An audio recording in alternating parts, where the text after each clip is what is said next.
by Charles Berman and Pete Bowers.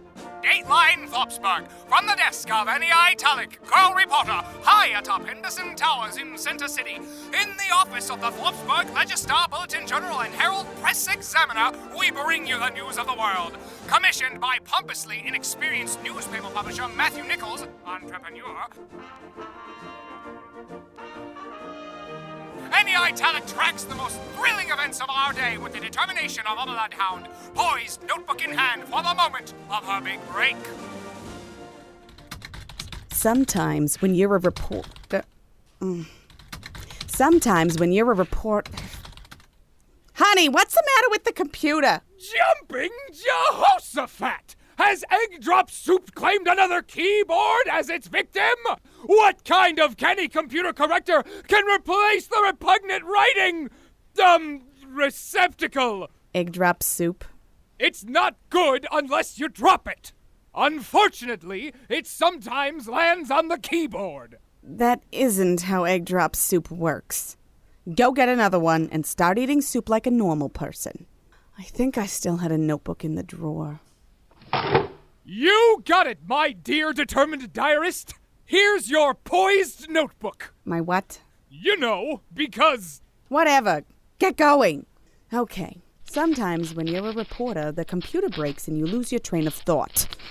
But anyway, today at the office, Wanda Windings was starting to get worried about her job. Gene Seabrook had only hired her as the token bad reporter. And now that he'd sold a newspaper he didn't own and run off to be rich... Yeah, I don't mean to be negative, Wanda, but you're probably screwed. Well, that doesn't make me feel any better. It wasn't really supposed to make you feel any better. You're not really a very good reporter. But I've been getting better. I've been including who, what, where, when, why in every story. I've shown up to work every time. They are scientists. That's a person who studies science. They are in the lab. It's earlier today. They're there to do an experiment. It really needs more than that. It was sunny? Have you thought about maybe manual labor? Wanda Windings, bad, reporter, and anti-italic, defined only by her gender, rather than by the quality of her professional output. Okay, thanks for pointing that out, Matt. Wilma, your story, on the art gallery, opening, yesterday. Oh, you read it? The one where I drove past the art gallery, so I wrote about the dry cleaners. Brilliant. We've now uncovered for the city a den of bad dry cleaning. Thanks. Now, you've got one last chance to live up to your reputation as a bad reporter, or you're fired. Annie, go with her. Oh, for Christ's Phil sake. Lister is taking out the dry cleaner, so go to the museum and investigate the series of 47 mysterious beheadings they've had. Try not to make it too boring. Possibly mention something happening outside a museum. And while you're there, pick up my clothes from the good dry cleaner for me to wear while I boss you around. We made it to the museum in record time. For some reason, there was lots of people leaving that area, but nobody was going there. Wanda drove past the museum a few times, but I recognized by the dead bodies outside and showed her where to park. Is this one of those dead bodies? No. Well, yes. That's a mummy. See how it's under glass?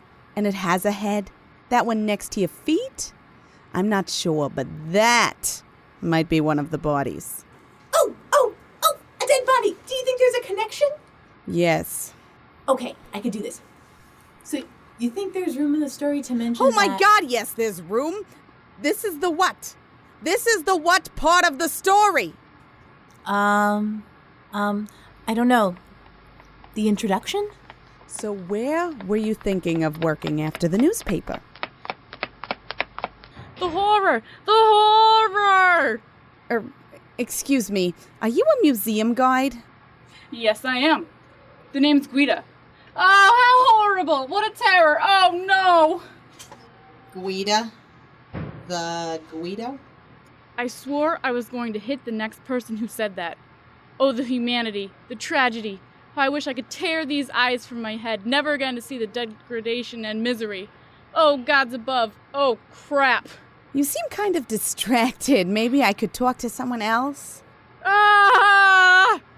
Just tell me what you want. I'm still on the clock. Ah! Do you have a gift shop? Yes, they do. I'm Annie Italic from the Legistar Bulletin, Journal, and Herald Press Examiner. Is there anybody here who knows anything about all the beheadings? Ah! I can tell you quite a bit. Ah! My entire tour group just got their heads chopped off. Eee! Yeah, I figured you might have seen something. Annie, do you think it might be dangerous here? You're kidding, right? No. Don't answer that.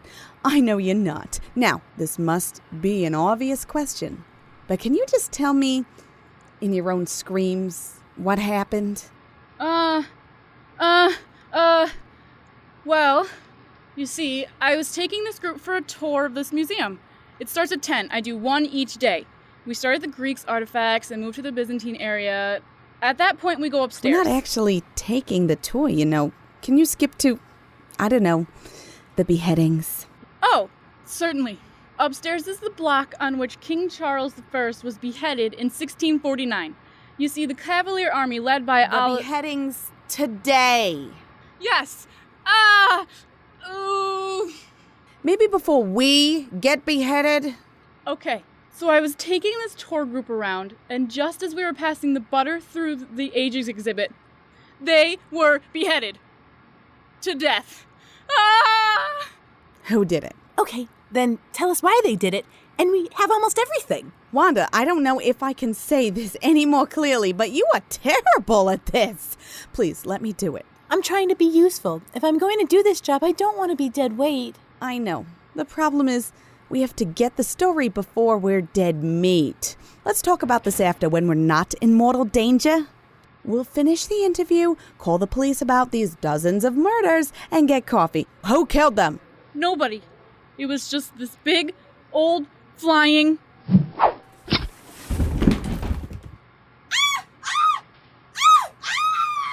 Oi!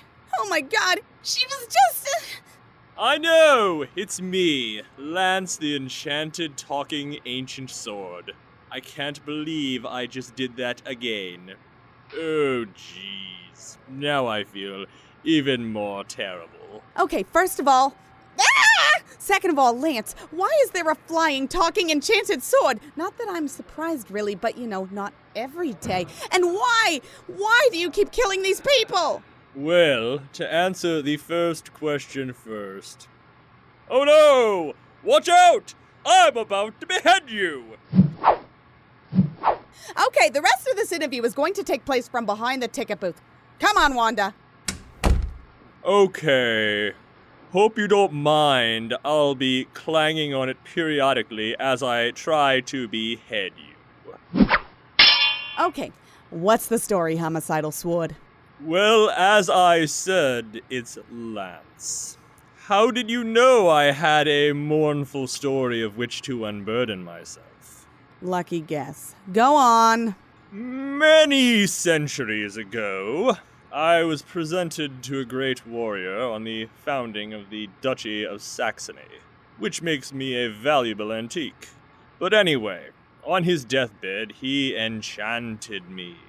Remember, there was magic back then, because it was medieval. He cast a spell that I, his trusty sword, would continue to slay his enemies eternally after his death.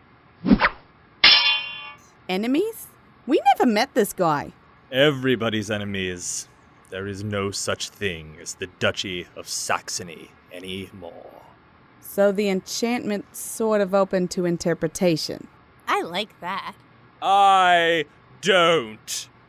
I have no say in it. And where does the talking and flying come in? Oh, enchanted sword? It kind of comes with the territory? Oh, like breadsticks at the Olive Garden.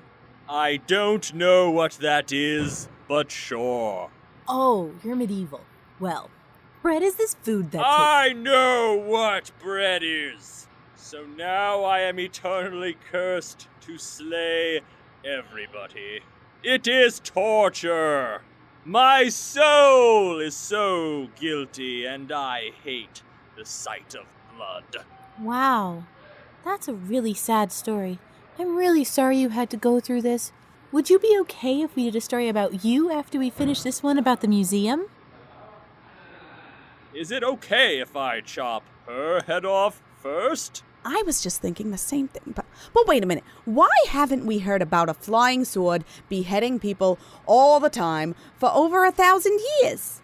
Well, things were pretty good for the duchy for a while. And of course I was in that metal box. Wait, you were just inside an enchanted metal box the whole time? Not enchanted. Just a box. Got to keep your antique swords somewhere. So no, lock or chains or anything? Nope. Not going to go around killing people I can't see. Huh. Makes sense. Yeah, so I hung out in Saxony for a few hundred years. Who's gonna look in an old antique sword box but a museum curator, right? Ha! Unless an antique dealer. No museums or antiques in the olden days. Nothing was old enough yet. Okay. So where is this metal box? Right over there. Ah, so it is. You don't think you could maybe chop your way back to the box? Hey, good idea. Finally, a way to relieve my suffering from having to kill these people.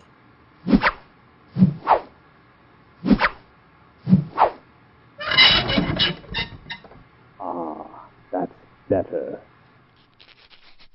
Back at work, it was, Stop right there, my jewel journalist! Keyboard incoming! Seriously? Computer keyboard. Go! Back at work, it was, Genius. Brilliant. The non-story of the century. Thank you. Not you. Wendy, this is the best story about the relative blood-resistant qualities of modern clothing fabrics I've ever read, with my literacy, on a page, with words, on it. Con, congratulations. It's like Jean never left. Oh, should I be submitting these to Gene instead? He's the one that hired me. That's what I did. I put it right under the door with his name on it. It's okay that you're bad at this, Wanda. I put so much effort into doing it all correctly, and if everyone did it the same way, no one would notice me. Wanda, congratulations on Matthew Nichols liking your story, and even though it was dreadful and irrelevant, you didn't seem frightened out of your mind once, which is pretty good considering we were constantly about to be killed. Thanks, Annie. And now that Matthew Nichols likes your work, you'll probably get more stories published than Annie anyway, just like I do. One thing I've noticed about people is that when they like something, they usually go for more of it. Harvey! Bar later. Who wants to wait? I've got a bottle hidden in the boiler room. Race you to it.